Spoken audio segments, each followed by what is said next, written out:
नमस्कार, बहुत स्वागत आप सभी का। मैं हूं सुशांत सिन्हा। इस दिल्ली ब्लास्ट मामले की जैसे जैसे जांच आगे बढ़ रही है, बहुत बड़े बड़े खुलासे हो रहे हैं। ये सारे लोग जो पकड़ में आए हैं, जिसमें वो महिला डॉक्टर भी शामिल है, जब इनसे पूछताछ हो रही है कायदे से, तो ये तोते की तरह बोल रहे हैं। और अभी भी इनसे बहुत जानकारियां निकलनी बाकी हैं, लेकिन अब जो खुलासे हो रहे हैं वो बहुत शॉकिंग है, जो इस वीडियो में आज आपको बताने वाला हूं। क्योंकि इस वक्त देश में इन 5 चेहरों की चर्चा हर जगह है, जिसमें से डॉक्टर उमर जो चश्मे वाला है वो तो ऊपर निकल लिया कहा जा रहा है, इसी ने ब्लास्ट किया था। लेकिन ये मुजम्मिल और बाकी 4 लोग जो पकड़े गए, इनके पास से जो जानकारी मिल रही है, ये बहुत शॉकिंग और बहुत गंभीर जानकारी है, जिसके बारे में आज आपको बताऊंगा तो आप भी हैरान रह जाएंगे।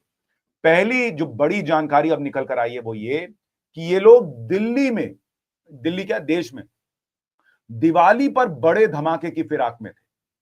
फिर प्लान को इन्होंने पोस्टपोन किया। दिल्ली ब्लास्ट केस के बाद जब पूछताछ हो रही है, तो ये जानकारी मिल रही है कि ये लोग दिवाली को टारगेट कर रहे थे बॉस। और इन्होंने लास्ट मिनट प्रोग्राम जो है वो कैंसिल किया और चेंज किया। वो क्यों किया, वीडियो में आपको आगे बताऊंगा, उसके बारे में क्या है पता चल रहा है। दूसरी चीज, ये लोग दिल्ली ही नहीं, राम मंदिर और काशी विश्वनाथ मंदिर को भी निशाने पर लेने वाले थे। यानी जो आग लगी हुई है राम मंदिर बनने को लेकर, या फिर जो हिंदुओं को टारगेट करने को लेकर, वो इनके दिमाग में थी बॉस।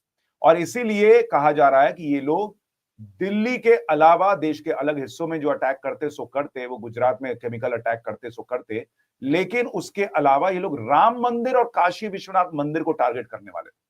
और इससे इनके 2 बड़े मंसूबे पूरे होते। एक तो जो हिंदुओं को टारगेट करना था वो करते, दूसरा देश में बवाल हो जाता अगर राम मंदिर में या काशी विश्वनाथ में ऐसा कुछ हो जाता।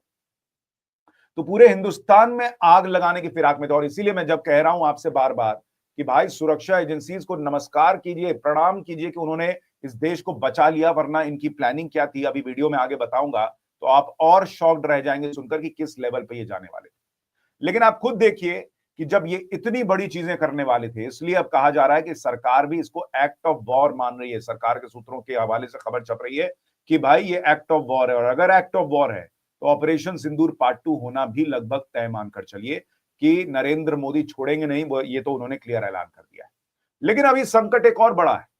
कहा जा रहा है, कुछ मीडिया रिपोर्ट्स में दावा किया जा रहा है कि दिल्ली में अभी भी कोई एक कार घूम रही है। ब्लास्ट के बाद एक और नया खुलासा होने की बात है कि क्या एक और कार घूम रही है, उसको लेकर क्या जानकारी निकली है और उस पर क्या जानकारी मिल रही है, बड़ा सवाल है।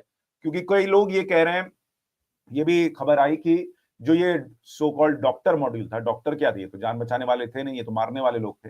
तो ये लोग जो है डॉक्टर मॉड्यूल जो है, इसने 2 और कार खरीदी थी। जो दिल्ली में कार फटी, उसके अलावा 2 और कार।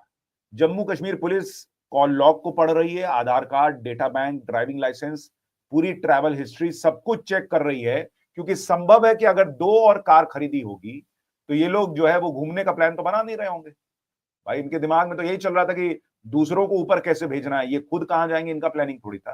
तो वो 2 कार कहां है, इसको लेकर एक बड़ा प्रश्न है। दूसरा बड़ा प्रश्न है कि कुछ ऐसी भी बातें चल रही कि कहीं और एक्सप्लोजिव तो नहीं है, जैसा कि वहां से फरीदाबाद से 2600 किलो एक्सप्लोजिव मिलने के बावजूद आप देखिए लाल किले में ब्लास्ट हो पाया। तो क्या इन लोगों ने और भी कहीं इस तरह के कोई हिसाब तो नहीं रखा हुआ है? और इसलिए बहुत तेजी से मैं अगर आपको दिखाऊं, देश के अलग अलग हिस्सों में जो है वो सर्च ऑपरेशन चल रहा है। आप देखिए जम्मू कश्मीर में अलग अलग जगहों पर छापेमारी चल रही है, ठिकाने सर्च किए जा रहे हैं। और मुझे कई बार बड़ा अफसोस होता है, इस देश ने कश्मीर के लोगों को क्या नहीं दिया, फिर भी वहां कुछ लोग जो है पत्थर चलाते हैं, कुछ लोग जो है वो आतंकियों के जनाजे में जाते हैं, और कुछ लोग जो है वो टेररिस्ट के इस पूरे काम में, टेररिज्म के इस काम में लगे रहते हैं। क्या चाहिए इनको, और मुझे तो समझ में नहीं आता कि इस देश से इनको क्या कलेजा काट के दे दें, क्या कर दें। वो भी दे ही दिया है ऑलमोस्ट, फिर भी ये लोग रुकने वाले नहीं। तो इसीलिए बहुत तेजी से जांच आगे बढ़ाई जा रही है कि कहीं कुछ और चीज जो है वो ना प्लान की हो इन लोगों ने। दिल्ली ब्लास्ट के बाद परवेज अंसारी के घर से 6 कीपैड वाले मोबाइल और इंटरनेशनल सिम भी बरामद हुआ है। विदेशी आकाओं से इसी से बात करता था। आप देखिए ये लोग कितने स्मार्ट है, स्मार्टफोन ट्रैक हो जाएगा, ये हो जाएगा, वो हो जाएगा, इसलिए कीपैड वाला मोबाइल यूज कर रहा है ताकि वहां हैंडलर से जो है वो बात हो जाए और सारी जानकारी जो है वो ले ली जाए। इसी बीच दिल्ली ब्लास्ट का एक लेटेस्ट सीसीटीवी फुटेज भी सामने आ गया है, जिसमें कार में धमाका होता भी दिख रहा है। क्योंकि कई लोगों के मन में प्रश्न था कि कहीं ये डॉक्टर उमर निकल के भाग तो नहीं गया होगा।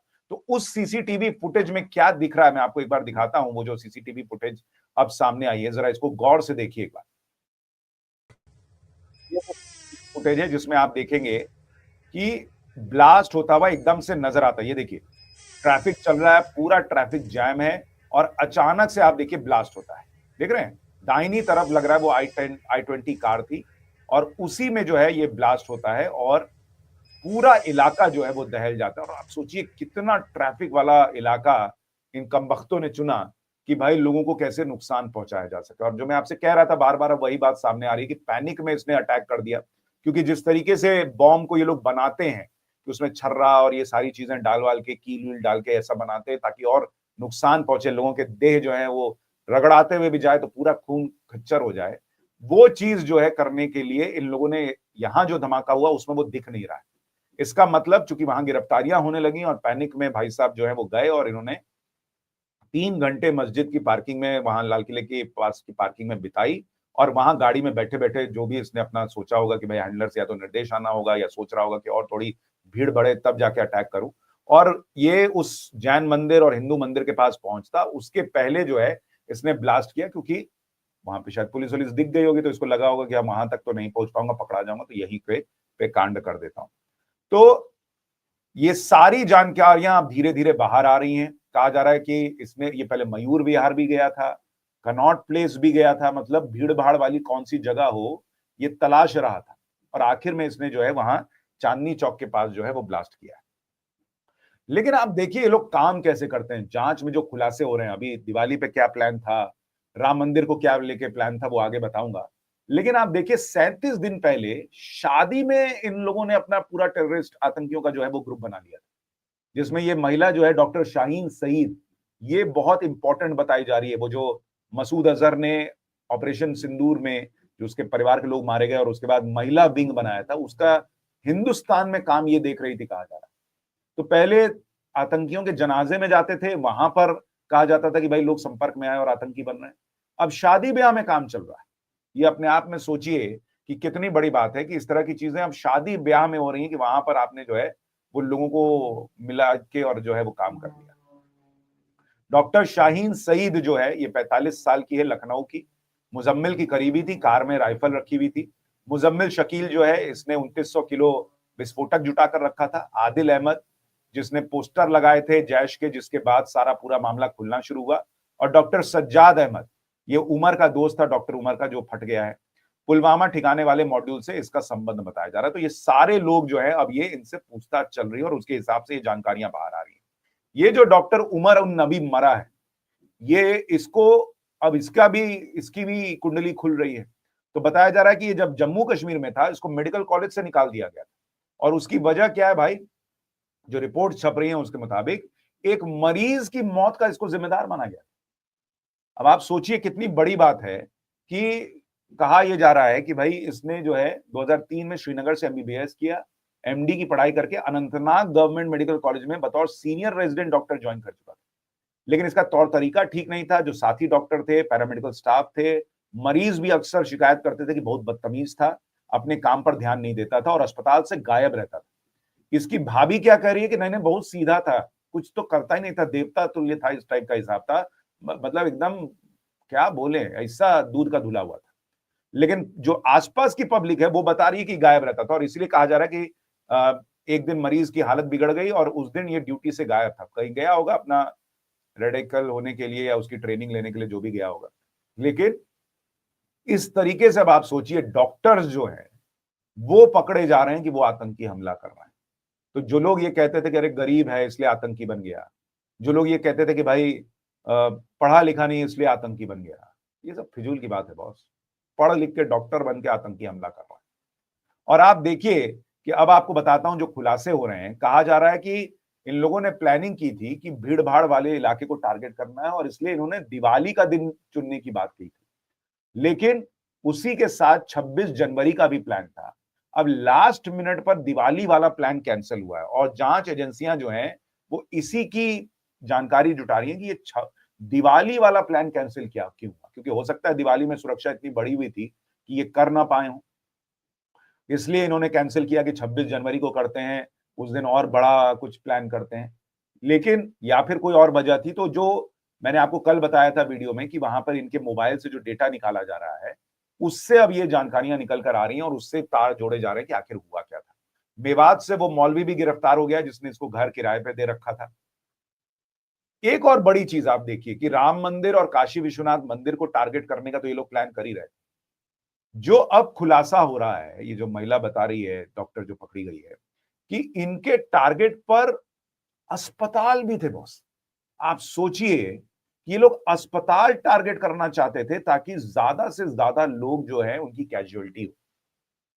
तो जो पूरा प्लान था, अगर आप इसको गौर से समझने का प्रयास करेंगे, क्योंकि पहले भी जो मैंने आपसे कहा कि ये लोग बड़ा प्लान कर रहे थे, 20 टाइमर मिलना। अब इनके निशाने पर क्या क्या था आप देखिए, राम मंदिर, काशी विश्वनाथ मंदिर, इसके अलावा और बड़ी ऐसी जगह जहां भीड़ भाड़ हो, कई अस्पताल, गुजरात में केमिकल वेपन के जरिए हमला करो। भाई किसी वहां दूध की फैक्ट्रीज हैं, दूध में मिला दो, पता नहीं कितने लाखों लोग मरते, कितने दिन तक मरते रहते। मतलब पाकिस्तान जो है, ये मसूद अजहर, हाफिज सईद वगैरह, इतना ज्यादा अंदर तक इनको जो है ना, ये नरेंद्र मोदी ने जो ठोका, उसने अंदर तक इतना घायल किया कि इन्होंने सोचा था कि हिंदुस्तान में ना आग लगा देंगे, आग जैसा कभी नहीं हुआ होगा। वो तो हमारी सुरक्षा एजेंसीज की कामयाबी है, बहुत सैल्यूट है उनको कि उन्होंने देश पर इतिहास का सबसे बड़ा आतंकी हमला होने से रोक दिया, वरना आज क्या ही होता आप एक बार अंदाजा लगाइए। और इन लोगों की आप प्लानिंग देखिए, इसमें राम मंदिर जब बना है उसकी आग जरूर लगी हुई थी, क्योंकि 2 साल से ये लोग जो है वो कहा जा रहा है कि धीरे धीरे धीरे धीरे हथियार जमा कर रहे थे, अब विस्फोटक जमा कर रहे थे। क्योंकि मैंने आपको कहा कि अमोनियम नाइट्रेट जो है उससे तो खाद भी बनता है, तो वो जमा करना कोई बहुत बड़ी चीज नहीं है। लेकिन एक बार में इतना मिल नहीं पाएगा, तो धीरे धीरे धीरे धीरे उसको इकट्ठा किया और उसके साथ क्या एक्सप्लोसिव मिलाना है जिससे वो विस्फोटक बन जाए, उसकी तैयारी चल रही है। गुजरात में जो लोग पकड़े गए हैं उनको ड्रोन के जरिए हथियार आया था, तो ये ड्रोन कितना घातक है भाई, बहुत पोरस बॉर्डर है। आप कहीं गिरा दिए, उसको बता दिए कि देखो उधर गिरा हुआ। हर जगह आप ड्रोन की कैसे नजर रखिएगा। तो बहुत सिस्टमैटिक ढंग से ये चीजें चल रही थी। जैसे जैसे जांच आगे बढ़ रही है, भयंकर खुलासे हो रहे हैं, जिससे ये साफ लगता है कि हिंदू इनके निशाने पर थे, हिंदू मंदिर इनके निशाने पर थे, नरेंद्र मोदी सरकार इनके निशाने पर थी, और ये पूरा का पूरा देश तबाह हो, बर्बाद हो, खून के आंसू रोए, ये इनकी प्लानिंग थी, जो ये कर नहीं पाए। आपकी राय क्या है, कमेंट करके जरूर बताइएगा। नमस्कार।